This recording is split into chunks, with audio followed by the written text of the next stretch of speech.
क्या hanta virus corona से भी ज़्यादा खतरनाक है? हाँ, इससे मरने का चांस 30 से 40% हो सकता है। क्या कोरोना वायरस से भी ज़्यादा स्पीड से ये फैलता है? हाँ। ये आया कहाँ से, इसका नाम हंटा वायरस कैसे पड़ा, और इसका कोरिया से क्या लेना देना है, और इसका हंटा रिवर से क्या लेना देना है, ये सारा सब चीज़ हम लोग इस वीडियो में समझेंगे। एक एक करके देखते रहिए।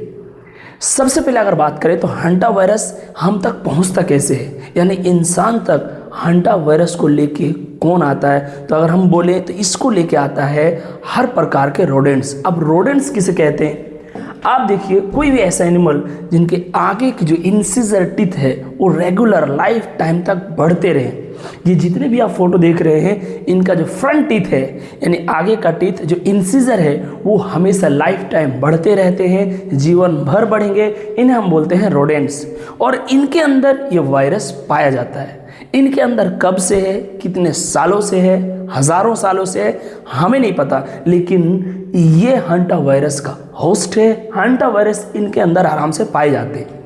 हो सकता है ये बीमार ना पड़े, लेकिन जैसे ही हम इनके कांटेक्ट में आएंगे, इनके मलमूत्र के अगर कांटेक्ट में इंसान आता है या फिर खाना पीना, तो वहाँ से हो सकता है हंटा वायरस इन चूहों के थ्रू इंसान तक पहुँचता है और फिर हमें इन्फेक्ट करता है। चलिए इसको थोड़ा सा और समझते हैं। अगर हम बात करें, जैसे ही वर्ल्ड वॉर 2 1945 को ख़त्म हुआ, देखिए 1945 को वर्ल्ड वॉर 2 ख़त्म हुआ और 1950 को साउथ कोरिया और नॉर्थ कोरिया, जो पहले सिर्फ कोरिया ही था, ये आपस में लड़ने लगे। साउथ कोरिया का कहना है भाई हमें पूरा कोरिया बनाना है, और नॉर्थ कोरिया का कहना है हमें बनाना है, और दो अलग अलग ग्रुप बन गए, बट गए और युद्ध शुरू हो गया 1950 में। इसीलिए क्योंकि 1945 में जैसे ही वर्ल्ड वॉर 2 ख़त्म हुआ, जापान जो इसे कंट्रोल कर रहे थे, जापान ने इसे छोड़ दिया। जैसे ही जापान इसको फ्री किया, ये अब आपस में ही लड़ने लगे। ये कुछ ऐसा हो गया जैसे ब्रिटिश का जाने के बाद इंडिया और पाकिस्तान अलग अलग हो गया। उसी प्रकार वहाँ से जैसे ही जापान चला गया तो साउथ कोरिया और नॉर्थ कोरिया लड़ने लगे। इसी दौरान अब देखिए हंटा से क्या रिलेशन है इसका। इसी दौरान क्या हुआ, यहाँ पर बीच में है एक हंटा रिवर, बोलते हैं इसको हंटा रिवर।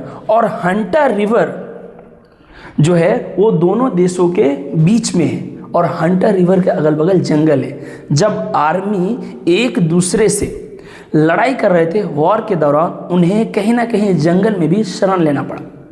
यानी जब जंगल में आर्मी रह रहे थे, इसी दौरान उनका जो है जंगल में रहने के लिए उनके आसपास हो सकते हैं रोडेंट्स भी रहे होंगे, यानी चूहे या फिर उन्हीं के टाइप के प्रजाति।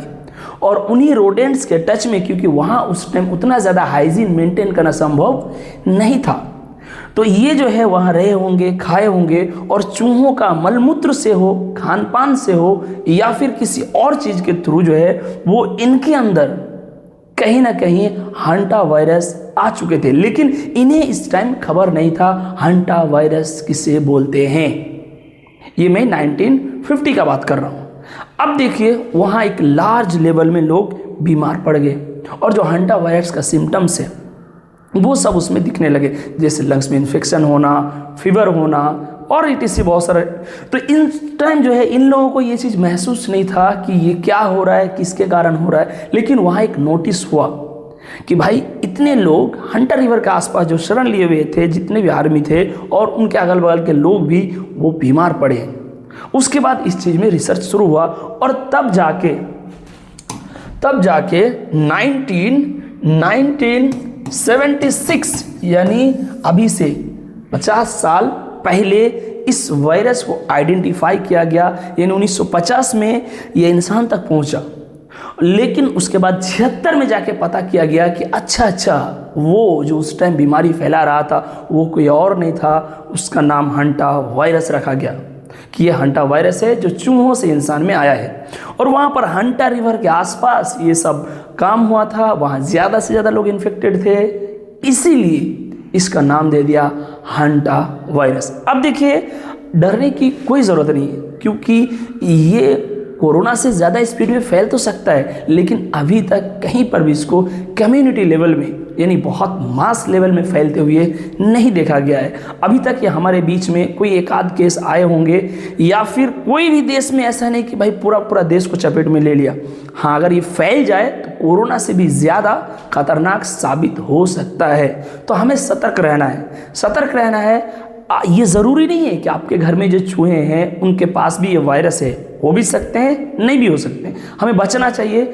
चूहा का कोई भी जूठा खाना हो या फिर उनका मलमूत्र से हमें बचना चाहिए। वो किसी भी तरीके से अगर हमारे कांटेक्ट में आए तो हमें थोड़ा सतर्क रहना है, साफ़ सुथरा, क्लीन और हाइजीन को मेंटेन रखना है। आपको उतना ज़्यादा डरने की कोई ज़रूरत नहीं है। अगर हम बात करें इसका वैक्सीन का यानी दवाई का, तो अभी तक इसका वैक्सीन नहीं बना है, इसका कोई प्रॉपर ट्रीटमेंट नहीं है। और अगर किसी को हंटा वायरस अगर किसी के अंदर आता है तो उसे डेथ का चांस 30 से 40% चांस है कि वो इंसान का डेथ हो जाए।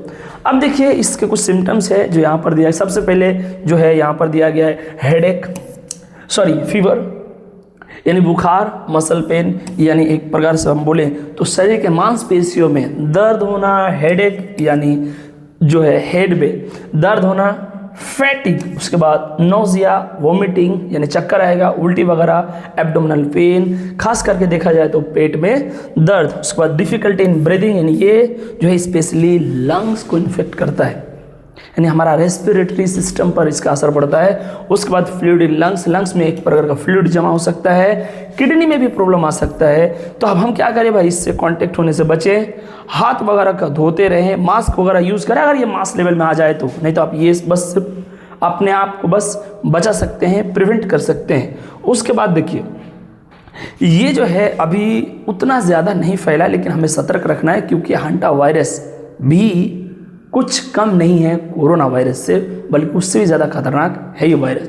तो मुझे ऐसा लगता है कि आप इस छोटा सा वीडियो में, बहुत शॉर्ट वीडियो में आप बहुत सारी चीज़ समझ गए होंगे कि हंटा वायरस कहाँ से आया, कैसे फैला और उसका नाम हंटा वायरस कैसे पड़ा और हमें कैसे बचना है। अगर आपको वीडियो अच्छा लगे और आप चाहते हैं कि ऐसा ही कम समय में पूरा इन्फॉर्मेटिव वीडियो आप तक पहुँचाया जाए तो चैनल को सब्सक्राइब कीजिए, वीडियो को लाइक कीजिए और कमेंट कीजिए।